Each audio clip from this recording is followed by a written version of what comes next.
Summers in Arizona are something that I miss dearly. Having grown up there, I can still remember the feeling of the heat on my skin, the hot sand underneath my feet, and even how it feels to run full speed into a cactus on accident. I spent my time divided between Tempe and Phoenix, Arizona, where my cousins lived, and for the most part, we had a blast. But things changed in the summer of 1992, and suddenly we were no longer allowed to venture out on our own. The buddy system became law, and wild rumors began circulating amongst my cousins and their friends. That was the year that they got their first Sega, a desperate plea not to venture too far from the house. My aunt began insisting I stay inside to help her cook meals rather than go on adventures with the boys, and that was also the year that I first heard of the monster that was stalking the Arizona canals. For us, it was just a boogeyman, a scary story that my cousins would tell to keep us up at night, but little did I know there was a lot of truth to those stories. 22-year-old Angela Brasso went on a bike ride and was murdered. Her killer never found. Now, Phoenix police acknowledge there are some similarities between the Brasso and Byrnes murders. It is something they are certainly looking at tonight, but at this point, they do not believe the two were the work of the same killer. John, there was also some word that other women have been attacked in that area. Yeah, Claren, there was some word, and they are looking for people who may have come across the suspect in this case. They don't have a suspect, but someone who may have been in the area. It's possible that a woman was riding in that area or someone encountered the person and got away, and they're looking for people who might know something. They'd like to hear from them. You bet.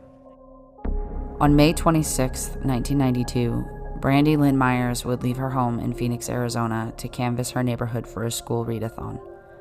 Her sister watched from their second-story apartment as she turned the corner, and that would be the last time that anyone would see the 13-year-old girl alive. Police began searching for Brandy, not knowing that their efforts would lead to a grisly discovery along the Arizona canals, and this would be the beginning of a 20-year manhunt for a prolific serial killer, Phoenix, Arizona's very own zombie hunter.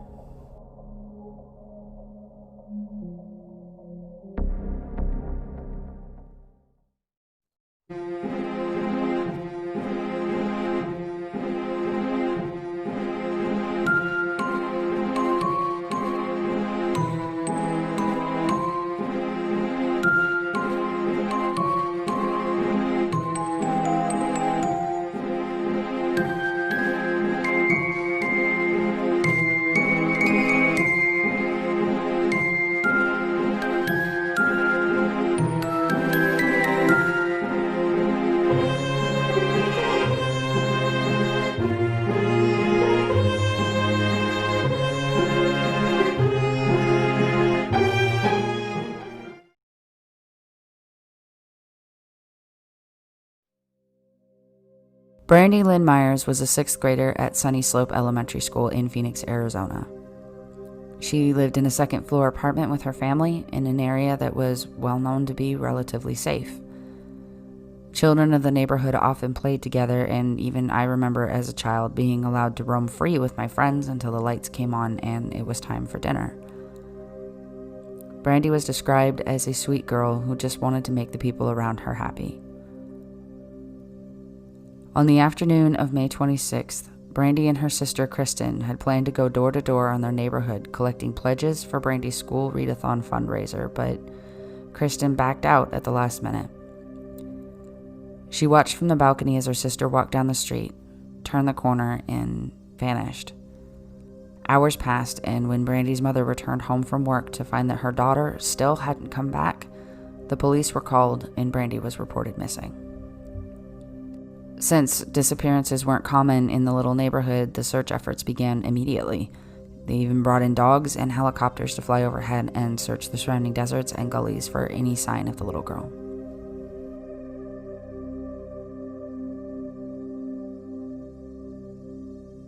Shannen Aumok was 16 years old when her body was found in a pile of trash near the Arizona canals on May 28th, just 2 days after the disappearance of Brandy Myers. Police originally believed the remains to be that of Brandy, but quickly discovered that this was in fact another tragic young victim. At the time that she was found, there was no missing person report. No one had stepped forward to claim her, and she was buried in a Tempe cemetery as Jane Doe number 96/1169. All that was known at the time is that she was 16 years old and that her cause of death was strangulation. In 2011, her body was exhumed and DNA testing was done, which would finally lead us to giving the lost girl her name. Shannen Amok was the product of a sexual assault. Her mother, who was only 16 at the time of her birth, gave her up for adoption when she was 3 years old. Since then, Shannon was adopted, rehomed, and moved around in various group homes where she had repeated run-ins with the law, mostly due to her running away. Not much is actually known about her, except for two things. When she was 10 years old, a psychologist asked her during an interview what she would want on her tombstone if she were to die because of her continued behavior of running away and constant run-ins with the law. She said she would want it to be blank because no one cared for her when she was alive, so why would anyone care when she was dead? The second thing we know is that just a short time before her body was found dumped near the canals, Child Protective Services had filed a motion to end her case so that they were no longer responsible for her. That motion was granted, and for 8 weeks, no one knew that she was missing. Police never stopped searching for Brandy, and tensions were high, but it seemed, at least for a while, that the nightmare was over, and we did our best to go on with our lives. Things were never quite the same as kids. We were still under the watchful eyes of our parents and warned never to talk to strangers, which we never did. Angela Brousseau was a 22-year-old student who, on the night of November 8th, left her apartment to go for a bike ride on the path that ran near the Arizona canals. She was reported missing by her then boyfriend when she hadn't returned home that night, and the next day, police would find Angela's mutilated and decapitated body near the bike path. 11 days later, her head would be found floating in the Arizona canals. Now, my family lived in Tempe, Arizona at the time that Angela's body was discovered, and I remember it being local news for quite a long time. I didn't know all of the details. I was very young, but the stories were always exaggerated, and a lot of my friends used it as a way to scare younger kids. But looking back, I can remember the fear that seemed to take hold on my parents that year. From that point on, I didn't go anywhere alone. No one did anymore. In September of the following year, while still searching for Brandy, police found the body of 17-year-old Melanie Byrnes in the very same canal. Like Angela, she had gone on a bike ride the day before and was reported missing when she hadn't returned home. Both girls were stabbed, sexually assaulted, and left in nearly the same spot. The killer had left his DNA on both victims, but with DNA matching being in its infancy, the police were at a standstill and their cases went cold. In 2014, genealogists began testing the samples through its Y chromosome in hopes of finding a familial match, and thankfully they were able to discover that the killer had the last name of Miller. After finding Brian Patrick Miller on their list of suspects, the police tested his DNA and they got a match. It was as brutal as it was perplexing. Two young women, 22-year-old Angela Brousseau and 17-year-old Melanie Byrnes, found dead, their bodies mutilated. But just as suddenly as those murders started, the crime stopped without an arrest until now. Are there more victims of Brian Miller? That's what police thought as they arrested the so-called canal killer this year for the early 1990s murders of 22-year-old Angela Brousseau and 17-year-old Melanie Byrnes. Police telling us they asked the county attorney in September to charge him in the death of 13-year-old Brandy Myers, though her body has never been found. The county attorney has asked for us to try to obtain additional information in this case. And obviously that's what we've been trying to do for years. And today, for the first time, Sergeant Trent Crump says Miller is also being looked at for the death of 16-year-old Shannon Aumock, who was found by the Central Arizona Project Canal. Brian was described by those who knew him as strange and not quite right due to his obsession with zombies, death, and cosplay. Now, that's not to say that loving these things makes you a criminal or a bad person. It absolutely does not, but considering the nature of the crimes that he's accused of, I think it's important to note all the same.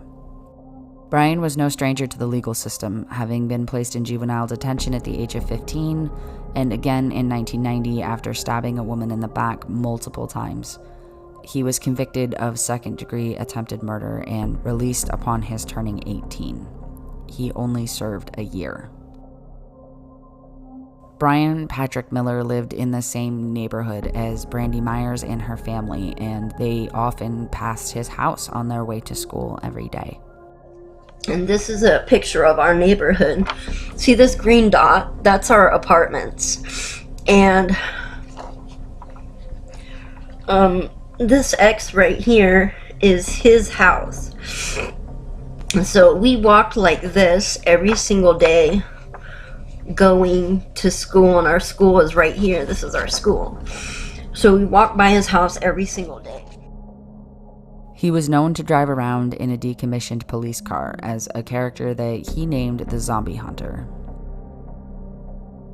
Brian was arrested on January 13th, 2015, and charged with 2 counts of murder, kidnapping, and sexual assault.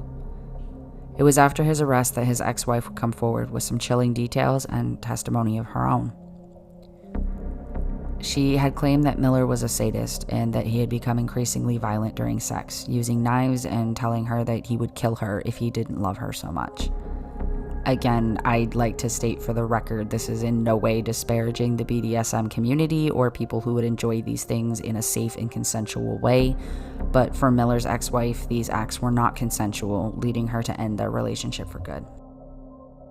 During these interviews, she also claimed that Miller had told her a story about killing a young girl who had come to his door to sell something and dumping her body in the trash.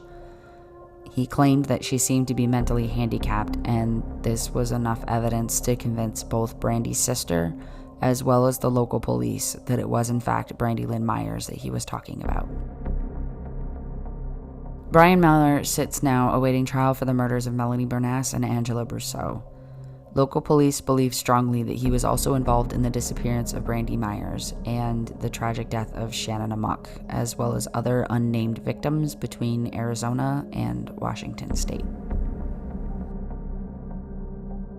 22 years is a long time for anyone to wait for justice, and while I am very happy for the families who can now have some peace after such a long time, my heart hurts for Kristi Myers, who to this day is still seeking justice for her sister Brandi, and for Shannon Aumock, who was so tragically failed by the system that was meant to keep her safe.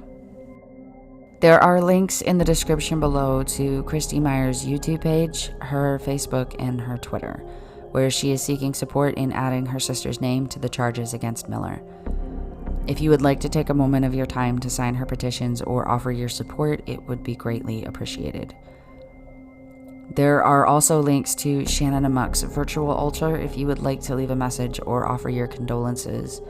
Even though she isn't with us anymore, I still feel like it's important to honor her memory and keep her alive in our thoughts and in our hearts.